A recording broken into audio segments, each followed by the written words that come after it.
Assalamualaikum warahmatullahi wabarakatuh. Hello everyone, perkenalkan nama saya Muhammad Azmi dengan NIM 612012300036, kelas RA1 Program Studi Manajemen semester 3, Fakultas Ekonomi dan Bisnis Universitas Primagraha. Video ini saya buat untuk memenuhi syarat penilaian ujian akhir semester pada mata kuliah Komunikasi Bisnis bersama dengan dosen pengampu Bapak Muhammad Teguh Setiadi, SE, MM, CTMP, CMC, CPGAM, CPLM, CIB. Baik, saya akan mengulas materi dari awal perkuliahan semester 3 sampai dengan akhir semester ini. Baiklah, langsung saja kita ke videonya.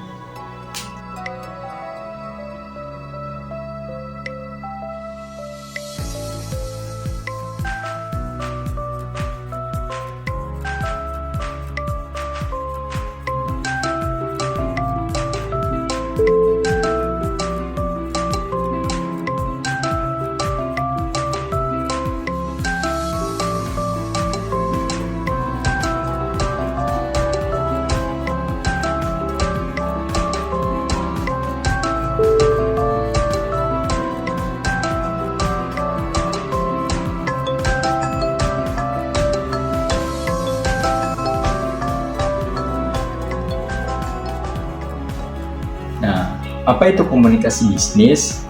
Komunikasi bisnis adalah proses pertukaran informasi, ide, atau pesan yang dilakukan dalam konteks bisnis atau organisasi untuk mencapai tujuan tertentu. Nah, tujuan utama komunikasi bisnis ialah memastikan kelancaran operasi, pengambilan keputusan, serta hubungan internal maupun eksternal yang efektif bagi suatu organisasi atau perusahaan. Nah, ada juga pengertian komunikasi bisnis menurut para ahli, yaitu yang pertama dari Philip Kotler. Pengertian komunikasi bisnis menurut Philip Kotler adalah suatu kegiatan manusia yang ditujukan untuk memuaskan kebutuhan dan keinginan melalui proses pertukaran. Nah, yang kedua ada dari Rosenbold. Pengertian komunikasi bisnis menurut Rosenbold adalah suatu tindakan pertukaran informasi, ide, atau opini, instruksi, dan sebagainya yang dikemukakan baik secara personal maupun non-personal melalui simbol dan tanda guna mencapai tujuan perusahaan. Nah, itu kedua perspektif komunikasi bisnis menurut para ahli. Selanjutnya ialah fungsi komunikasi bisnis. Terdapat dua fungsi komunikasi bisnis, yakni yang pertama, memberi informasi. Informasi sangat penting dan diperlukan pimpinan dan anggota organisasi untuk menyelesaikan setiap tugas mereka. Informasi itu juga dimanfaatkan sebagai usaha organisasi untuk mencapai tujuan. Nah, yang kedua, pengendalian. Komunikasi bisnis mempunyai fungsi untuk mengatur dan mengendalikan organisasi. Komunikasi bisnis ini bisa dalam bentuk prosedur, perintah, peraturan, dan laporan. Nah, yang ketiga ialah memberi persuasif. Dengan komunikasi, maka menjadikan mudah untuk mengajak, mengikuti, atau melaksanakan ide atau gagasan atau tugas. Persuasi yang diberikan pada pihak lain supaya bisa dipahami dengan baik. Hal ini biasa dijalankan terutama ketika berhubungan dengan penegasan konfirmasi pesanan pelanggan. Yang keempat, integratif. Integratif mempunyai fungsi menjadikan organisasi atau perusahaan berjalan dengan utuh dan terpadu, yang juga di dalamnya fungsi koordinasi dan penjadwalan kegiatan, menetapkan saluran informasi dan otoritas, dan juga menarik dan melatih setiap karyawan untuk berkomunikasi. Nah, selanjutnya, manfaat komunikasi bagi perusahaan yang efektif menjadi kekuatan perusahaan dalam membangun hubungan dengan para pemangku kepentingan. Komunikasi bisnis yang efektif juga secara tidak langsung membawa manfaat besar dalam bisnis. Ada poin yang pertama, yaitu keputusan dapat diambil sesuai target. Yang kedua, menyelesaikan masalah dengan cepat. Yang ketiga, mendeteksi cepat hal-hal yang berpotensi melakukan kesalahan. Yang keempat, meningkatkan produktivitas kerja. Yang kelima, memperkuat hubungan bisnis. Yang keenam, memudahkan persuasi kesan pemasaran. Yang ketujuh, memperbaiki citra perusahaan dan karyawan. Yang kedelapan, membangun loyalitas dan kepuasan kerja karyawan. Dan yang terakhir, meningkatkan kepercayaan investor. Nah, itu tadi 9 manfaat dari komunikasi bisnis. Selanjutnya yaitu faktor penghambat komunikasi. Masalah dalam mengembangkan pesan seperti keraguan tentang isi pesan, kurang terbiasa dengan mengekspresikan ide, situasi, pertentangan sulit, dan emosional. Nah, yang kedua, masalah dalam menyampaikan pesan seperti lampu padam, pesan bermakna ganda, dan yang lainnya. Yang ketiga, masalah dalam menerima pesan seperti gangguan konsentrasi, kondisi lingkungan yang tidak nyaman, dan lain sebagainya. Yang selanjutnya, masalah dalam menafsirkan pesan seperti perbedaan latar belakang, bahasa, dan reaksi emosional dari penerima pesan atau penyampaian pesan. Nah, itu tadi faktor penghambat dari komunikasi bisnis. Nah, materi selanjutnya ialah penyebab kesalahpahaman dalam komunikasi bisnis. Nah, ada beberapa faktor yang menyebabkan kesalahpahaman dalam komunikasi bisnis. Yang pertama, pesan berantai. Yang kedua, gangguan fisik seperti hambatan fisik yang mengganggu proses penyampaian pesan. Yang ketiga, pesan bermakna ganda, yaitu pesan yang memiliki lebih dari satu makna. Yang keempat, saluran komunikasi yang tidak tepat. Yang kelima, yaitu kurang memperhatikan pesan. Kurangnya konsentrasi saat menerima pesan itu menjadi hambatan. Yang selanjutnya, komunikasi yang tidak etis, yaitu tidak mengindahkan etika komunikasi bisnis. Yang selanjutnya, informasi yang membludak, itu terlalu banyak informasi yang tidak diproses menyebabkan kesalahpahaman. Dan juga yang terakhir, kesalahpahaman dalam menafsirkan pesan, seperti penyampai pesan tidak mengungkapkan secara detail dari informasi yang disampaikan kepada pengirimnya. Itu tadi kesalahpahaman dalam komunikasi bisnis yang sering terjadi atau mengalami di suatu organisasi atau perusahaan. Selanjutnya ialah strategi pengelolaan komunikasi bisnis, yaitu yang pertama pelatihan komunikasi. Mengadakan pelatihan untuk meningkatkan keterampilan komunikasi karyawan dapat mengoptimalkan cara mereka berinteraksi. Yang kedua, penggunaan teknologi. Memanfaatkan berbagai platform komunikasi digital untuk mendukung komunikasi yang lebih cepat dan efisien. Yang ketiga, umpan balik yang konstruktif. Mendorong budaya umpan balik yang terbuka untuk perbaikan berkelanjutan. Dan yang keempat, peran kepemimpinan. Yaitu pemimpin yang efektif harus menjadi komunikator yang baik, memberikan arahan yang jelas, dan mendengarkan pendapat serta masukan dari anggota tim. Itu tadi pengelolaan komunikasi bisnis agar tercapai tujuan bersama bagi perusahaan atau organisasi. Yang selanjutnya adalah jenis-jenis komunikasi, yaitu ada 5. Yang pertama, komunikasi berdasarkan penyampaian. Yang kedua, komunikasi berdasarkan perilaku. Yang ketiga, komunikasi berdasarkan kelangsungan. Yang keempat, komunikasi berdasarkan maksud. Dan yang kelima, komunikasi berdasarkan ruang lingkup. Nah, poin yang pertama yaitu komunikasi berdasarkan penyampaian. Ada komunikasi verbal atau lisan, yang terdiri dari komunikasi lisan ataupun komunikasi tertulis. Yang kedua, ada komunikasi nonverbal seperti bahasa tubuh, ekspresi wajah, kontak mata, nada suara, dan penampilan.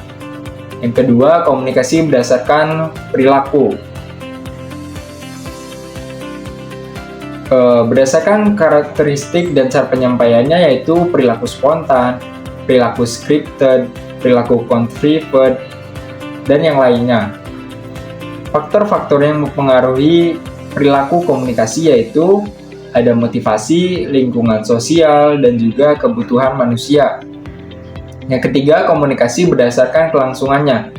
Contohnya seperti komunikasi sinkron, percakapan tatap muka, telepon, dan video call. Ciri-ciri komunikasi sinkron yaitu waktu interaksi bersamaan, umpan balik langsung dan cepat, biasanya melibatkan lebih bahasa isyarat atau nonverbal. Yang keempat, komunikasi berdasarkan maksud komunikasinya. Yang pertama, komunikasi informatif. Komunikasi informatif bertujuan untuk menyampaikan informasi atau fakta-fakta kepada penerima. Ciri-ciri komunikasi informatif yaitu berdasarkan fakta, tidak mengandung persuasi, dan bersifat objektif dan netral. Yang kedua, komunikasi persuasif. Ciri-ciri komunikasi persuasif ada 5, yaitu mengandung opini atau argumen, menggunakan teknik persuasi, berorientasi pada hasil, dan yang lainnya. Contoh komunikasi persuasif ialah iklan, pidato politik, dan kampanye sosial. Selanjutnya ialah komunikasi instruktif. Ciri-ciri komunikasi instruktif adalah berisi arahan atau perintah, berstruktur jelas, bersifat one way, dan yang lainnya. Contoh komunikasi instruksif adalah instruksi kerja, prosedur keselamatan, dan juga panduan belajar. Selanjutnya ialah komunikasi ekspresif. Ciri-ciri komunikasi ekspresif seperti mengandung emosi, tidak berfokus pada pengaruh, sifatnya spontan, dan juga contoh komunikasi ekspresif adalah curahan hati, seni dan sastra, dan juga berbagi pengalaman. Yang terakhir yaitu komunikasi berdasarkan lingkupnya. Ada komunikasi internal dan eksternal. Komunikasi internal adalah komunikasi yang terjadi di dalam suatu organisasi atau kelompok. Sedangkan komunikasi eksternal adalah komunikasi yang terjadi antara organisasi dan pihak luar seperti pelanggan, pemasok, pemerintah, media, dan masyarakat umum. Dan yang ketiga, komunikasi antar budaya. Komunikasi antar budaya terjadi ketika individu dari latar belakang budaya yang berbeda berinteraksi satu sama lain. Beberapa aspek penting dari komunikasi antar budaya meliputi perbedaan nilai dan norma, bahasa, dan isyarat nonverbal. Yang keempat, komunikasi massa. Beberapa karakteristik utama dari komunikasi massa adalah yang pertama satu arah, yang kedua audiens luas, dan yang ketiga pengaruh besar. Dan juga ada komunikasi pribadi.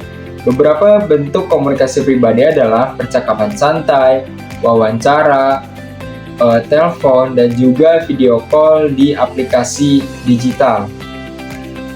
Kesimpulan pada materi ini adalah komunikasi sangatlah penting untuk menyelesaikan sebuah masalah supaya mengerti kapan waktu berkomunikasi yang tepat untuk membicarakan masalah tersebut dan bagaimana cara menciptakan suasana agar pertemuan-pertemuan dapat berhasil untuk mempelajari bagaimana menyusun agenda rapat, mempelajari bagaimana menyusun sebuah kelompok diskusi, dan untuk mempelajari yang bersifat sebagai pimpinan dan mengetahui keadaan suatu kelompok.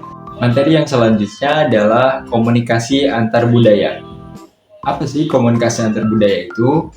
Nah, komunikasi antar budaya adalah proses pertukaran informasi, ide, nilai antar individu atau kelompok yang berasal dari latar belakang budaya yang berbeda.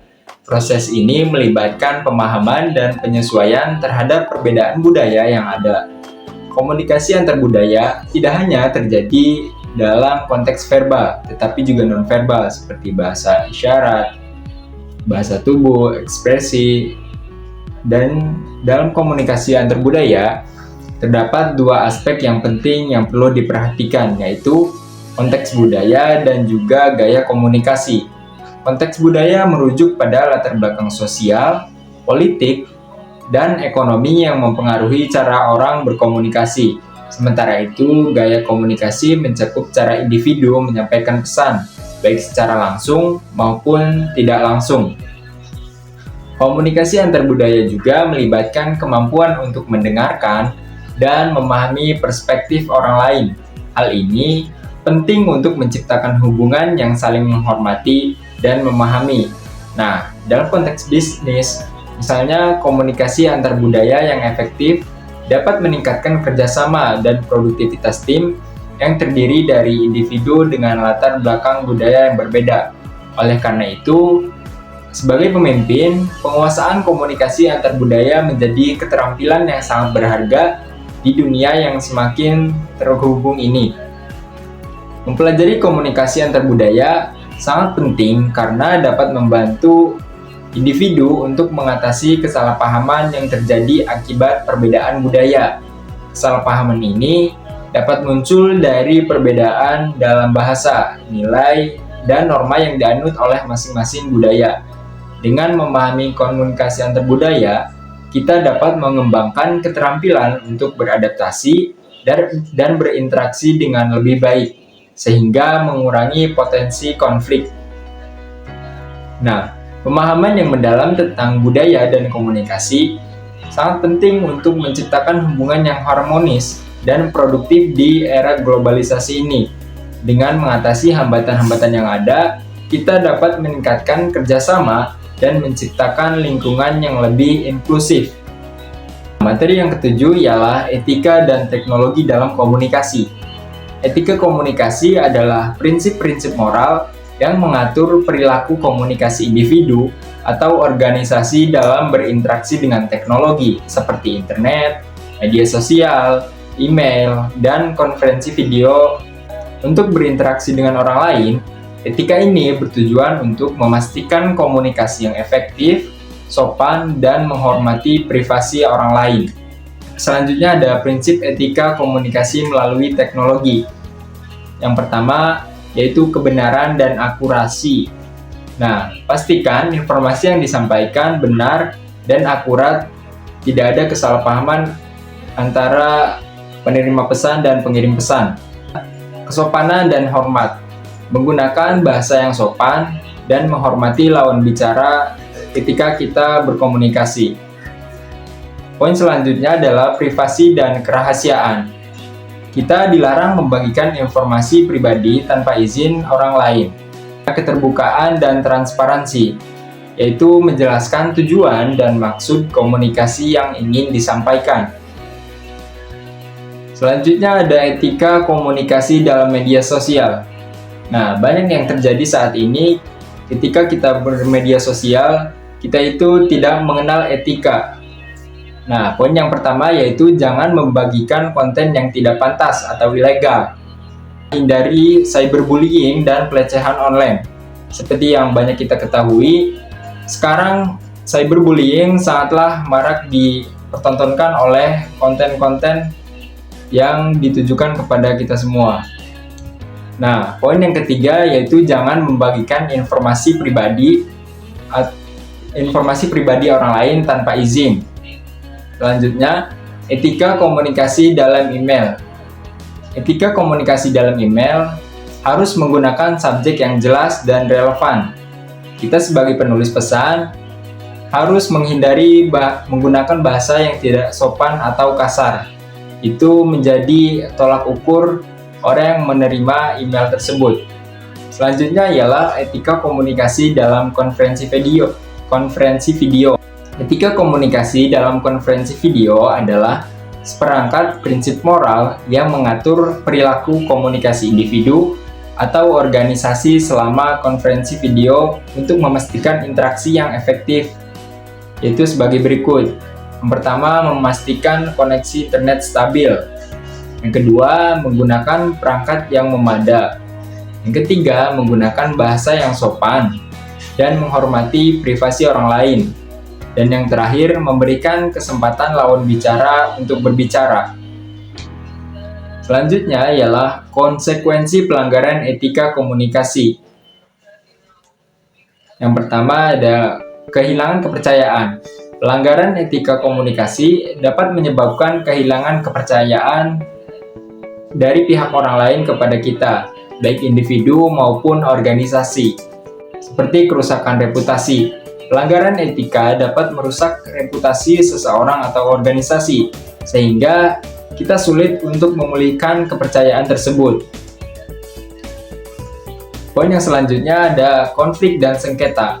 Pelanggaran etika komunikasi dapat menyebabkan konflik dan sengketa antara pihak-pihak yang terlibat dalam komunikasi tersebut. Selanjutnya, kehilangan kesempatan. Pelanggaran etika komunikasi dapat menyebabkan kehilangan kesempatan, baik dalam bisnis maupun dalam hubungan sosial tindakan hukum. Pelanggaran etika komunikasi dapat menyebabkan tindakan hukum seperti gugatan atau tuntutan. Poin yang selanjutnya ialah kehilangan privasi. Pelanggaran etika komunikasi dapat menyebabkan kehilangan privasi, sehingga informasi pribadi dapat tersebar dengan luas.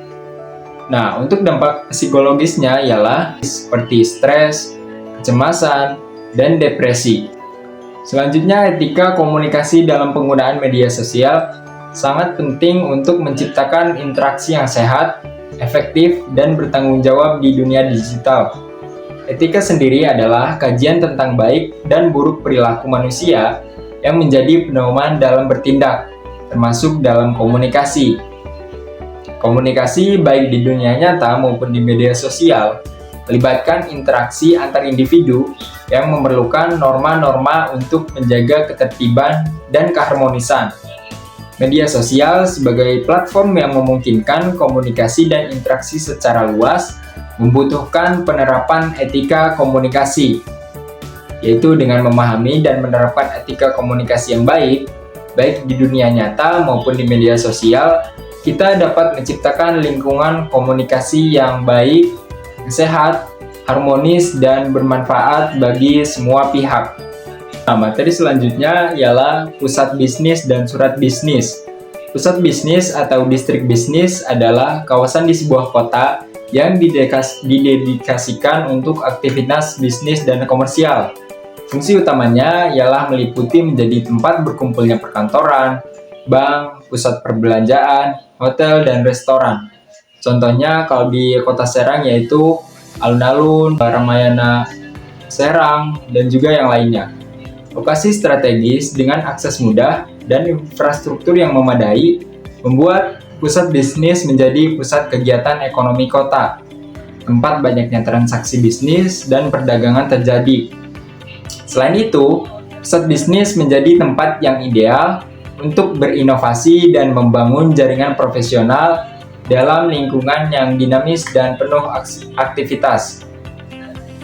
Nah, menurut ahli yaitu Ernest Burgess, menurut teori konsentris yang dikemukakan oleh Burgess pada tahun 1925, pusat bisnis atau Central Business District atau yang disingkat CBD adalah inti dari kota yang memiliki konsentrasi tinggi bangunan perkantoran, pusat perbelanjaan, dan fasilitas komersil lainnya.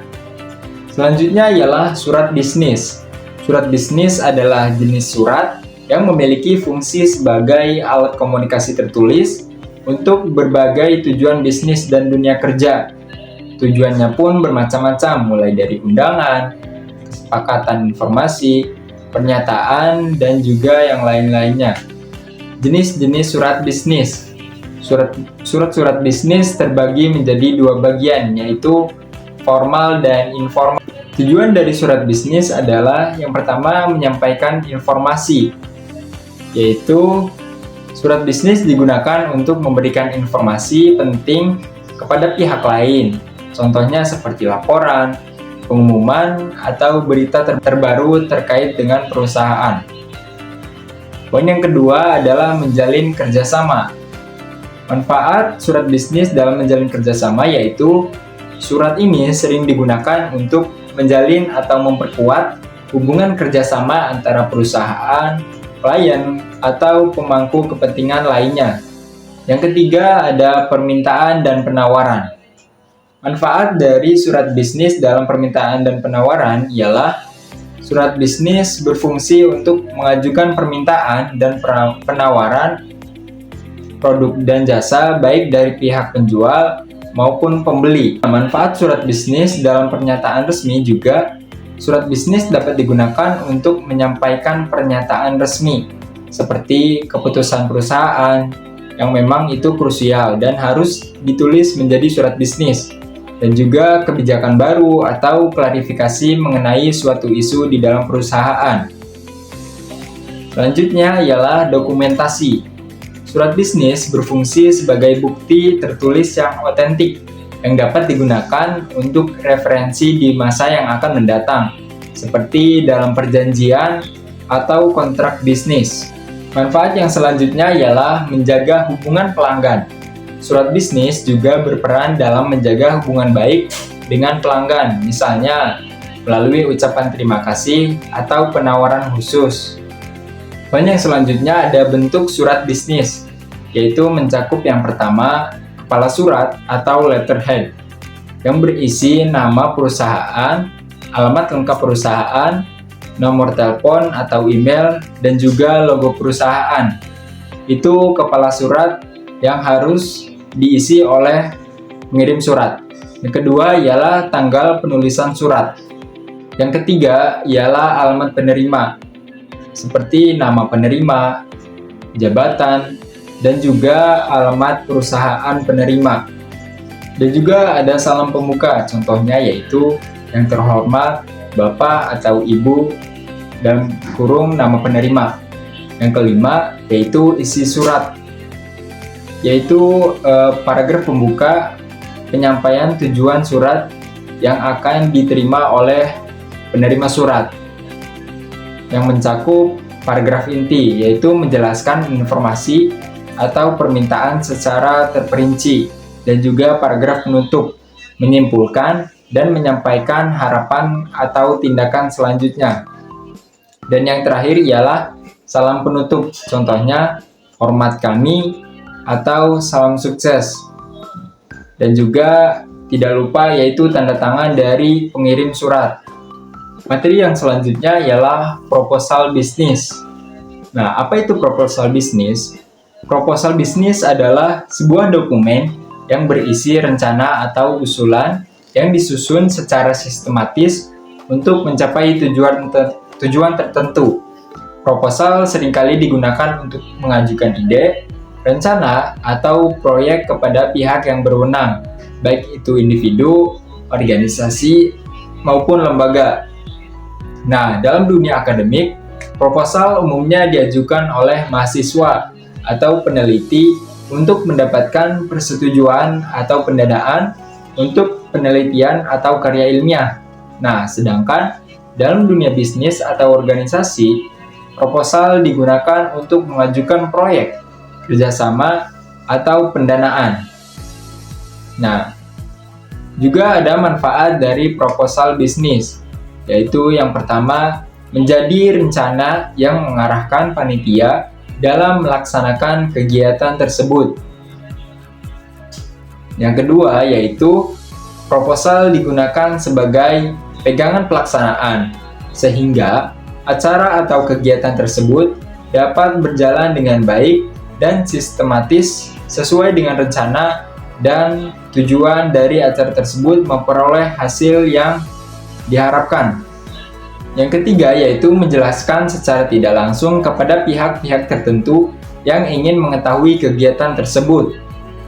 Yang keempat, proposal disusun untuk memberitahukan kepada donatur kegiatan apa saja yang akan dilakukan pada acara tersebut, sehingga donatur dapat mempertimbangkan untuk memberi dana yang dibutuhkan oleh pembuat proposal.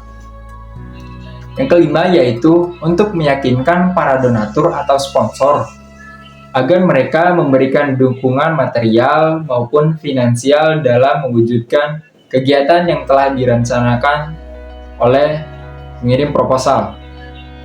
Yang keenam yaitu proposal dibuat sebagai alat untuk meyakinkan donatur agar pihak dari donatur mau untuk menjalin kerjasama kepada pihak penyelenggara.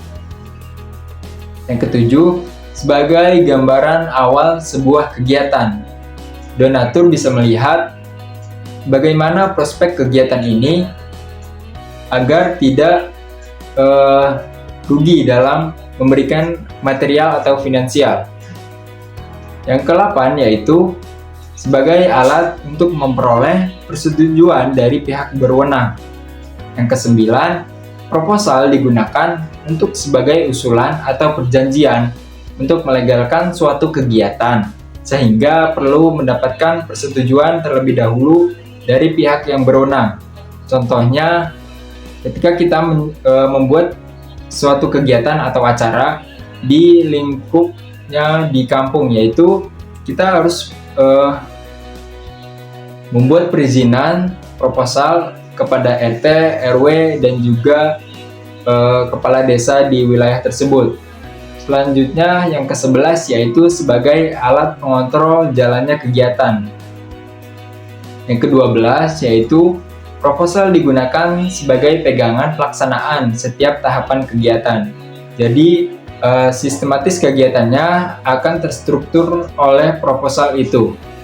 Yang ke-13 adalah sebagai alat evaluasi kegiatan. Visi misi yang dijunjung oleh penyelenggara itu dapat menjadi alat ukur untuk mengevaluasi kegiatan tersebut. Nah, yang ke-14 yaitu proposal digunakan sebagai alat evaluasi kegiatan, yaitu cerminan sukses atau tidaknya suatu kegiatan yang menjadi tolak ukur dapat dilihat dari rancangan yang ada di dalam proposal. Nah, jika kita membuat proposal yang asal-asalan seperti itu, akan menjadi sebagai cerminan sukses atau tidaknya proposal tersebut atau penyelenggaraan acara tersebut. Yang ke-15 yaitu sebagai salah satu alat untuk memperluas jaringan kerja dan juga komunikasi. Nah, itu tadi manfaat-manfaat dari proposal. Selanjutnya ialah syarat-syarat proposal. Nah, ada apa aja sih? Yang pertama yaitu sistematis. Artinya proposal yang harus disusun harus berurutan secara sistematis menurut pola tertentu dari yang paling sederhana hingga yang paling kompleks agar efektif dan efisien, tidak bertele-tele. Kedua yaitu berencana. Artinya proposal itu dibuat secara sengaja dan telah dipikirkan matang-matang langkah-langkah pelaksanaannya, serta mengacu pada tujuan yang ingin dicapai dalam kegiatan tersebut. Yang ketiga yaitu mengikuti konsep ilmiah. Artinya, pengerjaan proposal mulai dari awal hingga akhir sesuai dengan cara-cara atau metode ilmiah yang sudah ditentukan di sejak awal pembuatan proposal. Yang selanjutnya yaitu jelas dan dapat dimengerti. Proposal yang dibuat harus jelas dan menggambarkan kegiatan yang akan dilaksanakan, tidak melebih-lebihkan atau tidak ada yang dapat dikurangi, sehingga pihak penerima dapat mendapatkan gambaran jelas tentang kegiatan yang akan dilaksanakan tersebut. Selanjutnya ialah unsur-unsur proposal. Dalam pembuatan harus ada unsur-unsur agar dapat disetujui. Adapun bagian-bagian dalam proposal meliputi yaitu unsur yang pertama, waktu dan tempat pelaksanaan. Harus jelas waktu dan tempat pelaksanaannya. Yang kedua, sasaran kegiatannya. Sasaran kegiatannya untuk siapa dan diberikan kepada siapa. Yang ketiga, susunan panitia. Yang keempat, susunan acaranya. Yang kelima, rancangan anggaran biaya atau RAB. Yang keenam, penutup. Dan yang terakhir, pengesahan. Beranjak ke materi yang selanjutnya, yaitu materi ke-10, yaitu membuat laporan dan fungsi laporan bisnis. Pengertian laporan. Laporan merupakan alat bagi pimpinan untuk menginformasikan atau memberikan masukan untuk setiap pengambilan keputusan yang diambilnya. Oleh karena itu, laporan itu harus akurat, lengkap, dan objektif. Tapi dalam prakteknya, laporan adalah sebuah dokumen yang merupakan produk akhir dari suatu kegiatan. Berdasarkan definisi dan pengertiannya, kita dapat melihat karakteristik laporan sebagai berikut, yaitu tujuan laporan. Nah, dalam dunia kerja, laporan berfungsi menghubungkan antara pihak pembuat laporan dan pihak yang membaca laporan. Laporan digunakan secara intern dalam suatu perusahaan untuk melaporkan perkembangan aktivitas perusahaan. Di samping itu juga, laporan digunakan sebagai sarana komunikasi dengan pihak luar atau pihak dari perusahaan lain. Beberapa laporan berfungsi sebagai catatan tetap dan bisa juga berfungsi sebagai jawaban atau pertanyaan yang diajukan untuk menyelesaikan suatu permasalahan. Fungsi dari laporan yaitu yang pertama, pertanggungjawaban dan pengawasan. Nah, laporan itu mencakup pengawasan dan pertanggungjawaban dari suatu perusahaan. Yang kedua, penyampaian informasi. Yang ketiga, bahan pengambilan keputusan. Yang keempat, sebagai salah satu alat untuk membina kerjasama, saling pengertian, dan koordinasi dengan bagian unit lain. Yang kelima, yaitu sebagai salah satu alat untuk memperluas ide dan tukar-menukar pengalaman. Selanjutnya yaitu syarat-syarat laporan. Nah, agar laporan kita yang dibuat dapat dengan mudah dibaca dan dimengerti, maka laporan tersebut harus memenuhi syarat-syarat sebagai berikut. Yang pertama, laporan harus benar. Laporan yang kita tulis atau yang kita catat itu harus benar sesuai dengan apa yang dikerjakan. Yang kedua, laporan harus langsung pada sasaran. Yang ketiga, laporan harus lengkap mengenai contohnya pembiayaan, kegiatan, aktivitas, dan yang lainnya. Yang keempat, yaitu laporan harus tegas dan konsisten. Yang kelima, laporan harus tepat pada waktunya. Yang keenam, laporan harus tepat kepada penerimanya. Selanjutnya ialah membuat laporan bisnis yang baik. Nah, meskipun suatu laporan memiliki berbagai variasi atau jenis, paling tidak kita itu mengetahui laporan bisnis yang baik, yaitu mencakup 3 hal. Yang pertama, informasi yang akurat. Yang kedua, isinya menunjukkan suatu pertimbangan penulis yang baik. Dan yang terakhir yaitu format, gaya, dan organisasinya sesuai dengan kebutuhan pembaca. Selanjutnya, sistematika penulisan laporan. Laporan tugas terdiri dari 5 bab, antara lain yang pertama, bab 1 itu menjelaskan pendahuluan mengenai latar belakang, masalah, tujuan, manfaat, batasan masalah, dan sistema penulisan. Yang kedua atau bab 2 yaitu tinjauan pustaka. Yang ketiga atau bab 3 yaitu metodologi, menjelaskan mengenai metode penelitian, parameter penelitian, rincian kerja prosedur penelitian, serta alat dan bahan yang digunakan. Yang keempat yaitu berisi hasil dan pembahasan. Pada bab 4, memaparkan dan menganalisis data yang didapatkan dari hasil pengujian. Nah, yang terakhir atau bab 5 yaitu penutup. Isinya menjelaskan mengenai kesimpulan akhir penelitian dan saran-saran yang direkomendasikan berdasarkan pengalaman di lapangan untuk perbaikan proses pengujian selanjutnya. Materi yang terakhir atau yang ke-11 yaitu tentang teknologi dalam komunikasi bisnis. Teknologi merupakan alat, teknik, atau cara yang dapat membantu manusia dalam melakukan pekerjaan sehingga pekerjaan itu menjadi lebih ringan, lebih cepat, atau lebih banyak hasilnya. Teknologi komunikasi adalah peralatan perangkat keras atau hardware dalam sebuah struktur organisasi yang mengandung nilai-nilai sosial yang memungkinkan setiap individu mengumpulkan, memproses, dan saling tukar-menukar informasi dengan individu-individu lainnya. Beberapa teknologi komunikasi yang tersedia sampai saat ini antara lain seperti word processor, printer laser, mesin fax, video tape, email, internet, teleconferencing, dan juga telepon. Berikut beberapa pengaruh utama teknologi terhadap komunikasi, yaitu yang pertama, perubahan dalam cara berkomunikasi. Kita lebih mudah menjalin komunikasi antara pihak satu dengan pihak yang lainnya. Yang kedua, aksesibilitas.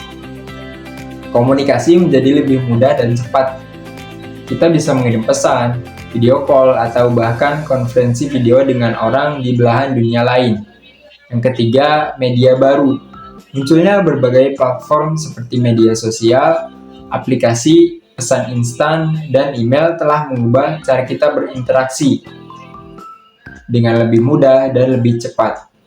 Nah, dampak positif dari teknologi dalam bisnis yaitu yang pertama, globalisasi. Teknologi memungkinkan kita terhubung dengan orang-orang dari berbagai budaya dan latar belakang, memperluas wawasan, dan juga memperkaya pengalaman. Poin yang kedua yaitu efisiensi. Komunikasi bisnis dan pribadi menjadi lebih efisien dengan adanya email, conference video, dan alat kolaborasi online. Baik, itu saja materi dari saya. Terima kasih atas perhatiannya. Mohon maaf apabila ada kesalahan atau tutur kata yang kurang berkenan. Saya Muhammad Azmi pamit undur diri. Wassalamualaikum warahmatullahi wabarakatuh.